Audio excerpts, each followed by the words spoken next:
Good morning, everyone. I am Shane Edge Maranillo Fabroques, and I, along with my group, will discuss the new topic for today. But before that, let's recall our past lesson. Unsa ganito tong past lesson, guys? Okay, very good. It is all about the communication and transportation, whereas sa atong nahibalaan ang klase-klase nga mga types sa transportation, mapa-rail, air, o sa water man yan, or sa mga road na transportation. But today, let's move forward to a new discussion which is all about international trade.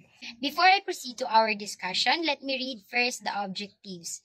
At the end of the lesson, the student shall be able to understand the concept of international trade, examine the historical development of the international trade, analyze the reason for the international trade, and last, explore the current issues and structures of international trade. Familiar naman jud ta no sa term na trade kay mao man sad na nga ato ang tertiary activity which we have studied in chapter 7 of this book. But today, let's dig deeper pa. Our lesson is all about international trade. Ready na ba mo? Okay, so first is, what is international trade? Or unsa man dyan ang international trade, ma'am? International trade is also known as a global or foreign trade. Mao ni siya ang pag-exchange of goods and services between sa mga countries, encompassing both imports and exports. Ang imports, mao na siya ang mga goods and services brought from other countries, while ang export are goods and services sold to other countries. Mao na siya ang kalahian sa imports and exports. Now, let's proceed to trade. Trade is the voluntary exchange of goods and services. Kani siyang trade, either buying and selling sa mga goods and services or the exchange of one thing for another, whether it's between individuals, businesses, or even countries. It can also involve money, other goods or services nga fundamental aspects sa economic growth. Trade are conducted into two levels, which is ang national trade and international trade. Ang national trade, it is the exchange of goods and services within a country's border. Mao ni siya ang pag-exchange sa mga goods or services na diri lang sa ato ang nasod mahitabo. For instance, a farmer diri sa Mungkayo selling their produce dito sa market sa Davao City, or ang manufacturer og sapatos sa Manila shipping products to retailer in diri sa Davao. So ingana ang process sa national trade. While ang international trade, it is the exchange of goods and services among countries around national boundaries. Ang pag-exchange niya sa mga goods dili lang kay diri ara sa atong nasod kundi across borders na. For instance, ang kumpanya diri sa Philippines ga import og mga raw materials from China aron ma-manufacture og goods para i-export to sa United States. So, ingana naman ang process sa international trade. Let's proceed to the barter system.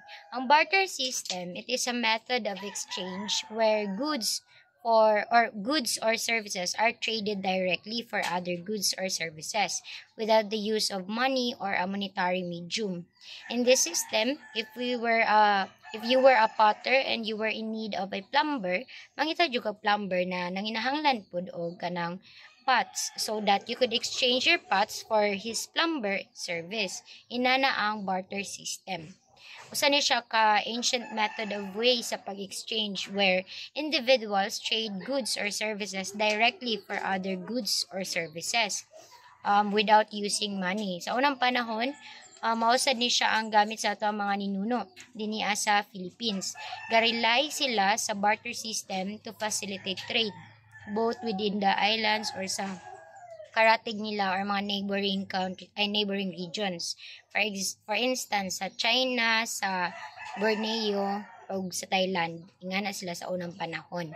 Una siya ang barter system. Dili nang ginahanglan og kanang monetary medium tungod kay pwede ra siya cambio to cambio or trading kanang makigbarter ka. For instance, ako'y bugas unya gusto ko wala ko sudan unya kung makigbarter ko sa karatig nga mga regions pag nasa like for example isda baron nga ila pong gusto ipakigbarter so ako siyang makigbarter ko sa iyaha kayo nanginahanglan makugsudan so siya nanginahanglan sa dugkanon so yung ana ang process sa barter system. And that conclude my report. Thank you very much. So, ang trade sa una kay limited na siya or kanang wa kaayo kanang ginabuhat tungod kay delikado ang mga rota or ang ilang agihan kay possible nga na mga bandits or mga kawatan sa dalas pag sa dagat pod is napoy possible nga na mga pirata nga mangawat sa ilahang mga goods or ang mas lala pa is pwede kanila patyon nga na para lang makuha nila ang ilahang gusto. Tas isa pa ka rason is limited lang siya tungod kay layo kay ang travelan nila to trade the goods due to the lack of infrastructure. Tas ang mga routes grabe ka mga lubak wa pa sa mga tula hinungdan sa spoilage of goods, especially sa mga foods and other perishable items. That's why in ancient trade ga-focus na lang sila sa ilang mga basic na mga panginahanglan sa mga sama-sama sa pagkaon din mga luxury items sama sa mga sinina and other. Ang Silk Route is an example sa layo nga distance over 6,000 km. Sa Silk Route, it connects the East country like China, through Middle East and Europe. Ang Silk Route sa dili lang kay sa land and way to transport also ginagamit pud ni siya ang sea to transport kini nga rota is it is important to them to trade silk na maong gipanganlan sa rota kay mostly silk ang gina-trade diri na mga dapit. Aside sa silk naga-trade sab sila mga camels, horses and spices nagikan sa other country like Indonesia. We all know naman na Indonesia is isa sa daghan sa mga spices na makita sa Indonesia.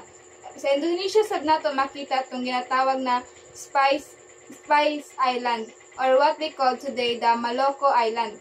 Diri unta to maadto si Magellan to find some spices kaso nasaag man siya sa Pilipinas but through this route nasa mahitabo na cultural exchange or kanang ma-adapt sa other country kung unsa ang ilahang culture or beliefs. Example, ang Buddhism is originate Russia sa India but nagkadugay na naga-spread ang Buddhism to East Asia like China, Cambodia, Myanmar and other.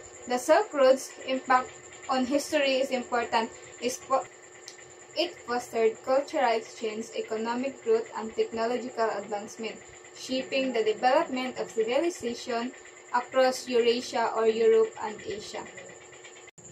So, after how many years, giwagta ang slave trade sa Denmark in 1972, Great Britain in 1807, and also in United States in 1808. During 15th century, dili na nagsugod ang mga pananakop sa mga European kasama na ang mga pagtitrade ng mga unique na mga bagay gaya na lamang ng mga precious metals like gold, silver, and etc.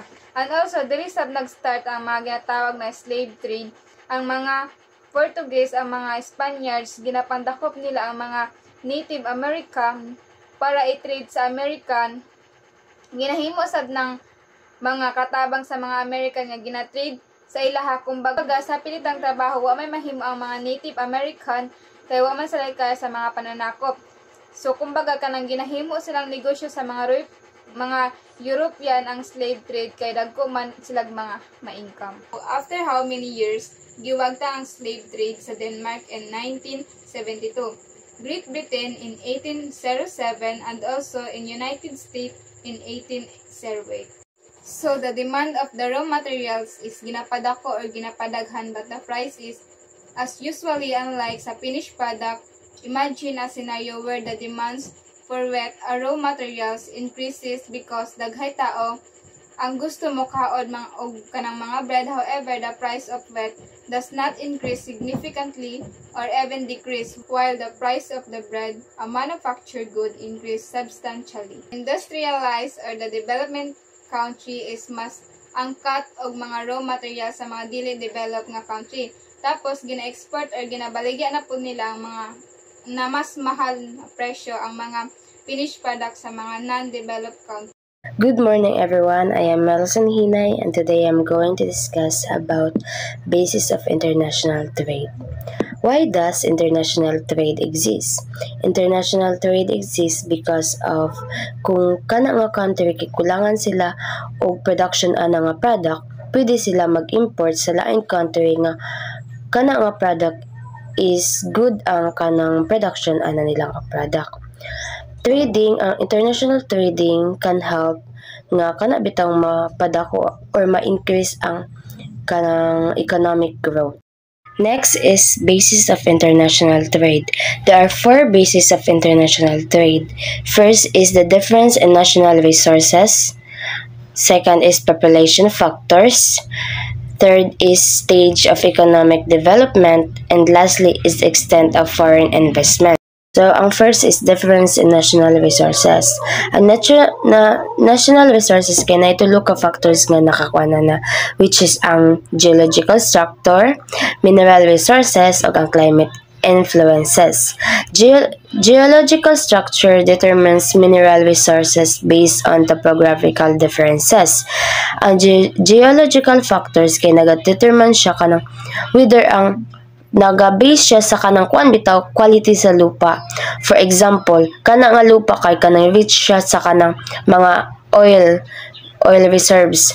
For example, sa Saudi Arabia. Ang Saudi Arabia kay rich ang ilang mga soil dito og kuan, ang ilang lupa dito kay rich sa kanang oil production bitaw.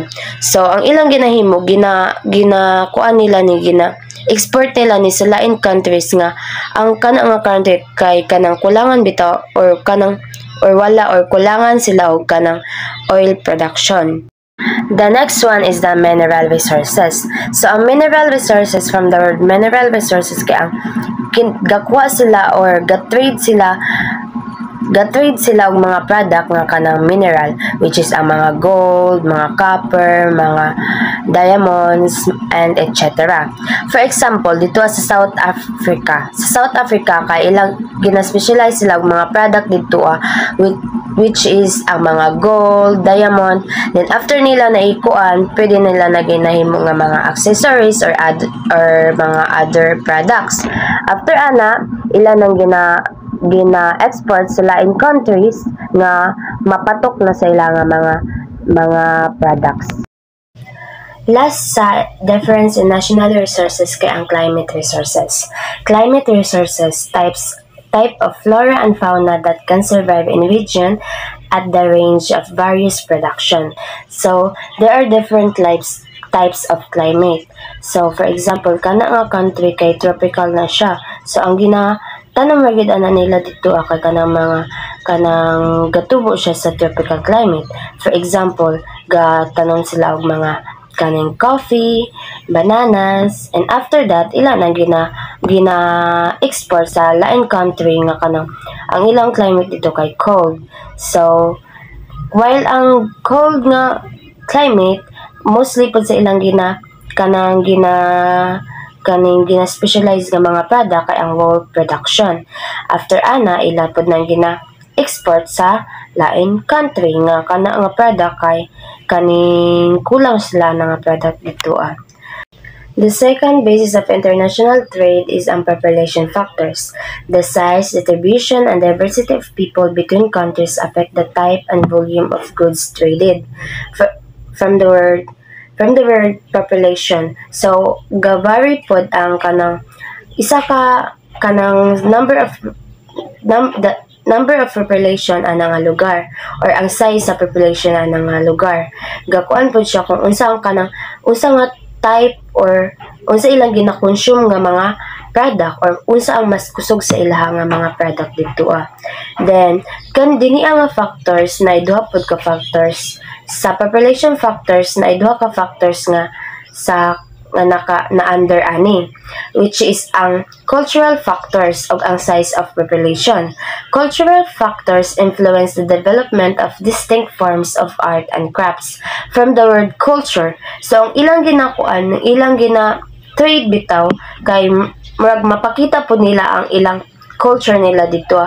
Ma-show nila ang kanang unique sa ilang mga traditions o kung unsa pa ang kanang mga development sa ilang kanang culture nila. For example, sa China, gakuan sila dito og mga porcelain, nga sa Iranian, ilang mga carpets, ilang gina export sila in country, unya kana pod nakahelp pod sa ilahang para ma-show ang ilahang kaning culture or ilang ma-preserve ang ilahang culture.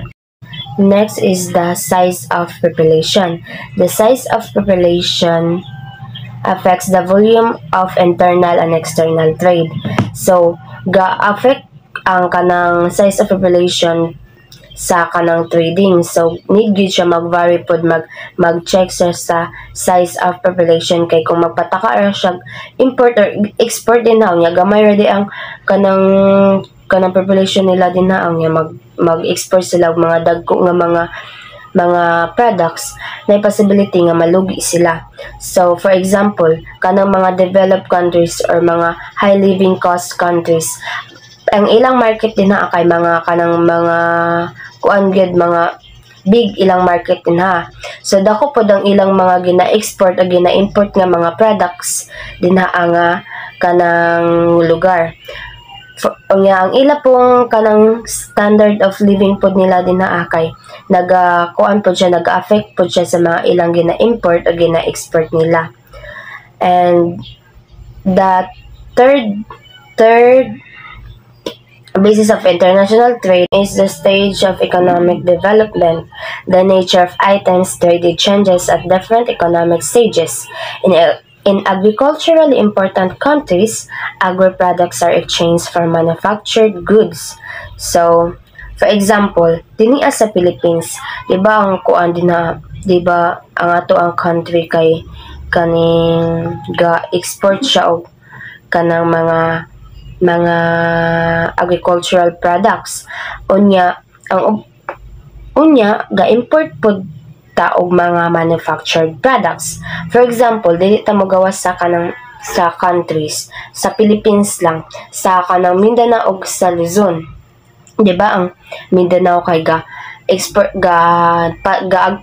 kuan siya mga products dito sa Luzon og mga kanang mga agricultural products, while ang Luzon kay kuan po siya mga manufactured products sa Mindanao. So it is really important nga kanang kuan po ang kanang mag-base sa kanang basis of international trade ang kanang economic development po sa country. For example, kana siya nga country kay kanang developed country siya.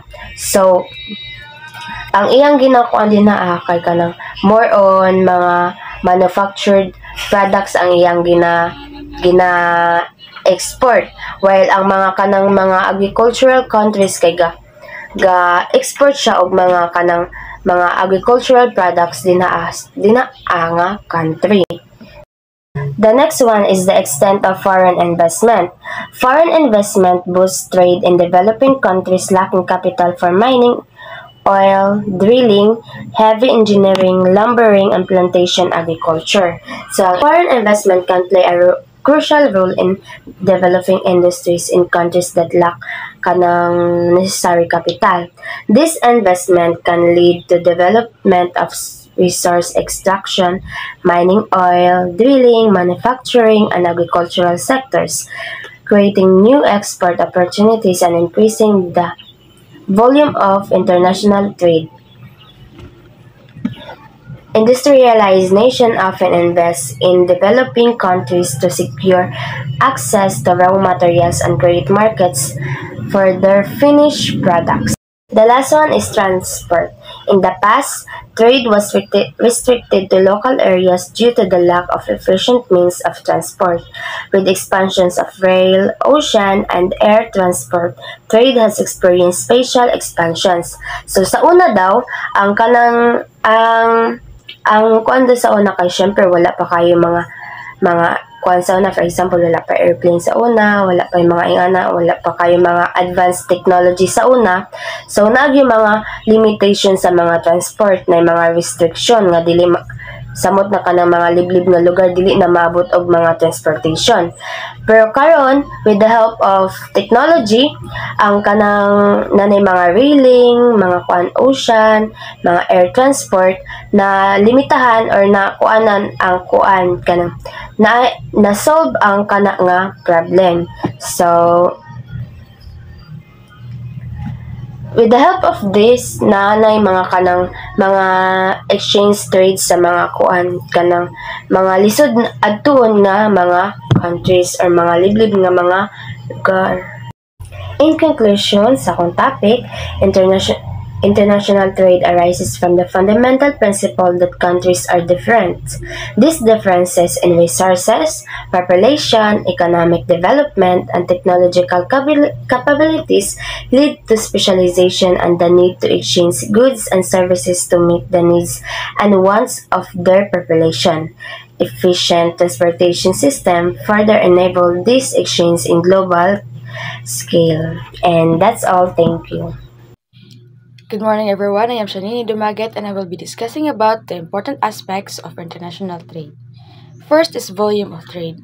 Volume of trade is measured by actual tonnage of goods, services that cannot be measured in tonnage, and total value of goods and services is volume. Measured by actual tonnage of goods, this refers to the physical goods like cars, foods, clothes, and etc. The volume here literally means that how heavy or how much is being traded. Ang pasabot ang ani sa measured of actual tonnage is that kana mga butang nga bugat ug unsa kadaghan nun ang gina-trade nato sa lain nga lugar nga gina-measured through kilograms or tons. Well, the services that cannot be measured in tonnage is that dili siya physical good. Other side siya sa physical goods. Muna siya ng mga services na parehas sa banking, tourism, and education. Dili ni siya ma-measured through weight.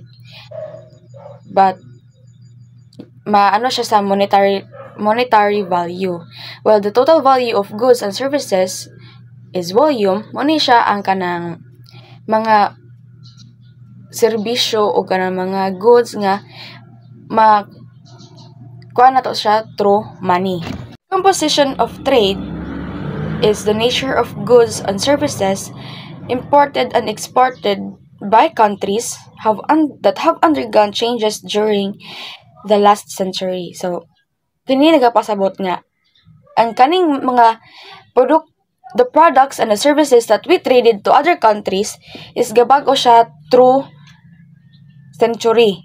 Example sa composition of trade is that sa una naga-trade ta og raw materials pero karon ang atong gina-trade ka ng mga finished products na.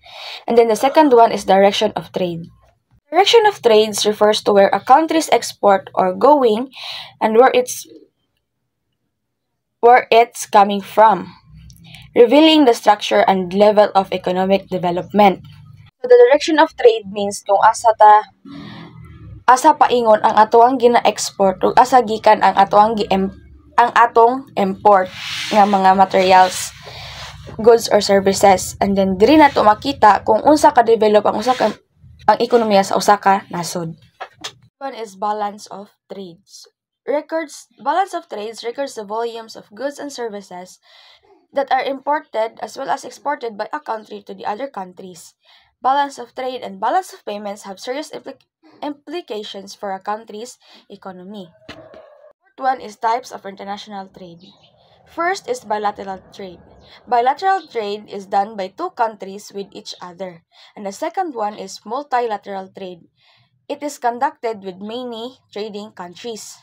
Bilateral trade kay usa ka kalakalan sa duha lang ka country. Example ang Philippines to Japan. Sila lang ang ga-trade sa ilahang mga products and services. While sa multilateral trade, muni ang kalakalan nga apil na ang daghan nga mga country. From the Philippines can export through Japan, China, USA, and many more. Muna siya ang kuan sa multilateral trade. Ang kanang imong gina-export or gina-import, dili lang siya sa usa ka lugar nimo siya i-trade. Pwede siya sa laing lugar pod. And that's all. Thank you. So, good morning, sir. Let me introduce myself first. So, I'm Nika Andrea Nutibas. So, my topic is about case of free trade. So, free trade is the act of opening up economics for trading is known as free trade or trade liberalization. This done by bringing down trade barriers like traffics. Trade liberalization allows good and service from everywhere to compete with domestic product until service. So, ang ang free trade daw is nagpasabot siya sa pag-open up sa mga ekonomiya pamaagi sa pagpaubos sa mga harang or sa mga babag sama sa mga tax sa mga baligya tungod ani makipagkompetensya ang mga produkto gikan sa sa laing nasod or kanang ang mga product nato is gawas sulod lang siya sa laing nasod kay wala siya ginapahigayon nga mga taxes or walay bayad. So syempre kanang ang government or ang atong government is dili sila maka-income, support sila kay halos mga baligya. Ang mga baligya is walay mga tax or so walay gabayad og mga buwis kay tungod nga ang baligya is gawas sulod lang man siya, wala siya ginabayaran nga tax mo nang ang ato ang mga negosyo diri pwede ra siya moadto sa laing nasod kay kuan wala siya mga tax mo na siya gitawad nga free trade kay wala man siya tax nga ginabayaran, so gawas sulod lang jud siya. Diri sa globalization is this affect the economy of developing country. So ang globalization daw ang kanipong globalization is maapektuhan pud ang ekonomiya sama sa mga developing country which is sama din sa Pilipinas. So akong gingai na pod kay ang Pilipinas is apil siya sa poor nga developing country, isa siya pod siya sa developing country. So kung ang ato ang product dalon sa laing nasod, wala gihapon tay mapala kay tungod nga wala may taxes nga ginapahigayon. So bura lang gihapon og nagakambyo lang gihapon ang ato ang mga product, walay mga taxes or wala pud gihapon tay madawdaw kay tungod nga wala tay napala sa ato kay kuan man siya free trade gani wala yung mga taxes, so open lang gyud ang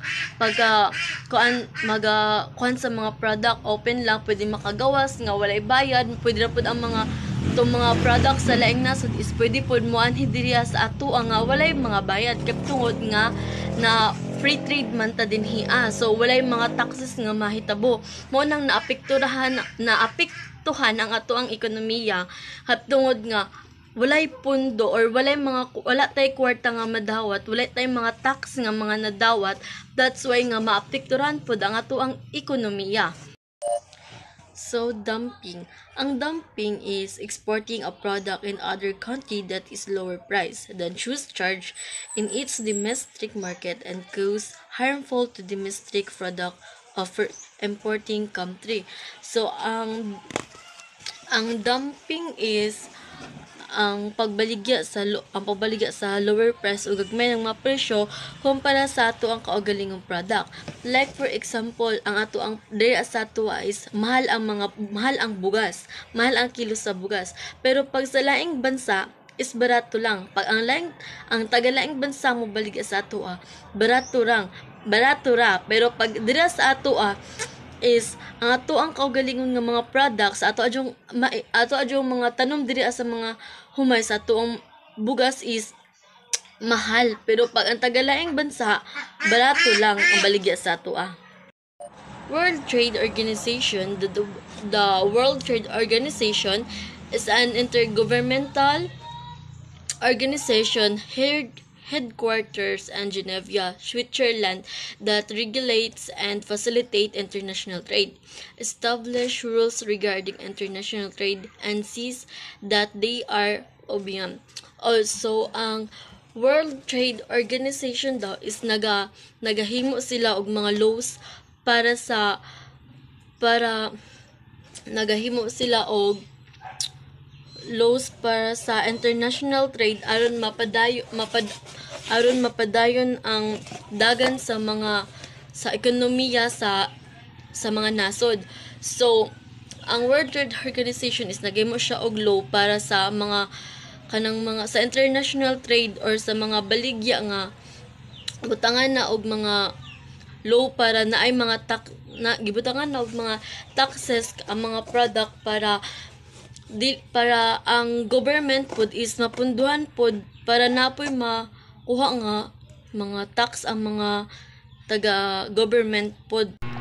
Good day, Sir David, and today I am gonna be discussing the regional trade blocks. So regional trade blocks are agreements between countries to reduce or eliminate trade barriers, like tariffs within a specific geographic area, promoting trade and economic integration among member nations. Ang regional trade blocks ay ugnayan sa pagitan ng dalawang bansa na naglalayong alisin o tanggalin ang trade barriers. Layunin nitong itaguyod ang ekonomiya at ang miyembro ng isang bansa. Concerns related to international trade. International trade can prove too detrimental to the nation if it leads to dependence on other countries and even levels developments, exploitation, and commercial rivalry leading to war. So regarding from international trade, there are some disadvantages when a country is dependent from other country. Global trades affects many aspects of life. It can impact everything from the environment to health and well-being of the people around the world. Napakadaming epekto ng global trade sa ating mga buhay. Dahil nababago nito ang sistema at ekonomiya ng ating bansa. Gateways of international trade. So first is ports. What is ports? Ports is the chief gateways of the world of international trade. Provides facilities of docking, loading, uploading, and storage facilities of cargo. So, itong ports is, storage facility sa mga gipang trade from different countries. Next is ports authorities. So, responsible to make agreements for maintaining navigable channels, arrange tugs and bargers, and providing labors and managerial services. So, kaning port authorities is sila ang responsible sa mga agreements from trading system. Good day everyone, my name is John Vincent Facto. Today I'm gonna discuss about the types of ports. Generally, ports are classified according to the types of traffic which they handled. So, ang ports, maoni siya ang mga dungguanan sa mga barko. Then, naani siya yung mga types. Types of ports according to cargo handled. Industrial ports. These ports specialize in bulk cargo like grain, sugar, or oil, chemicals, and similar materials. So, diri sa industrial ports, kani siya nga dungguanan sa barko is ang mga barko nga magdunggo diri is kana ang mga karga nila, mga grain, sugar, or oil, chemicals, maora na siya diraa. Then, second is commercial ports. These ports handle general cargo package, products, and manufactured good. So, diri kanang mga goods na nga nakapak, diri po ni siya magdunggo, then apil na po ang mga passengers. Nanay mga tao nga karga ang barko nga mudunggo dira. Then, third is comprehensive ports. Such ports handle bulk and general cargo in large volumes. So, in comprehensive ports, diri is katong naa sa industrial ports o commercial ports is matibo na siya. Pwede na siya na dira ang mga sugar, then mga pack products, o pwede na po na siya dira ang mga pasahero. Types of ports on the basis of location. First is inland ports. These ports are located away from the sea coast. They are linked to the sea through a river or a canal. Kaning inland ports is dili lang barko ang pwede nga makakuan sa ports, kundi apil na pod ang kanang mga train or mga airplane is makadala na diog mga cargo, maka-change og mga products and everything. Then second is outports. These are deep water ports built away from the actual ports. These serve the parent ports by receiving those ships which are unable to approach them due to their large size.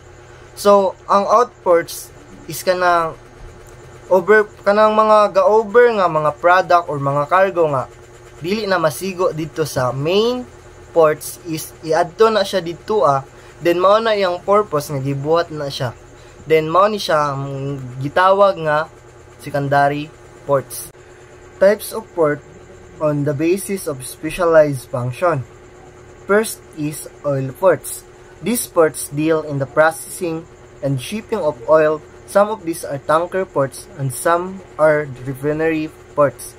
So ang oil ports is kaning diri ang kanang kibali factory sa mga oil, then kabaligya sila, then sila pud ang ga-produce. Second is port of call.